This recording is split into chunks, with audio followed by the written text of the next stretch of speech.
ଏଟା କାଇଁ ବନ୍ଦ ଆଜି କିତେ ହେଇଛି ଖାଇବା? ଆଜି ପୋଟଳ ରସ ହେଇଛି। ଆମର ଆଜି ପୋଟଳ ରସା ହେଇଛି ଦିପହର ଖାଇବା ପାଇଁ। ବାସ ଏଇ ଗୋଟେ ତରକାରୀ ଦେଖିନିଅ ତ, ଏଇ ଗୋଟେ ତରକାରୀ ଦେଇକି ଆମେ ଆଜି ଖାଇବୁ ଦିପହରେ।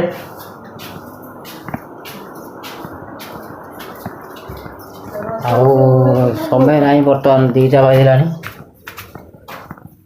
ଏଇ ଗୋଟେ ତରକାରୀ ଦେଇ ଆମେ ଆଜି ପରେ ଖାଇବୁ।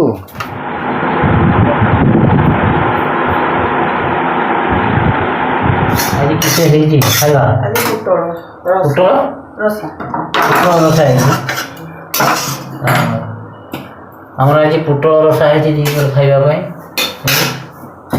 ବାସ ଏଇ ଗୋଟେ ତରକାରୀ ଦେଖିନିଅ ତ, ଏଇ ଗୋଟେ ତରକାରୀ ଦେଇକି ଆମେ ଆଜି ଖାଇବୁ ଦିପହରେ। ରହୁଛି ଜୟ ଜଗନ୍ନାଥ। ଇଏ ହେଉଛି ଆମର ଆଜ୍ଞା ଦିପହରର ଖାଇବା ଆଜି ଯାହା ଆପଣ ଦେଖିଲେ। ରହୁଛି।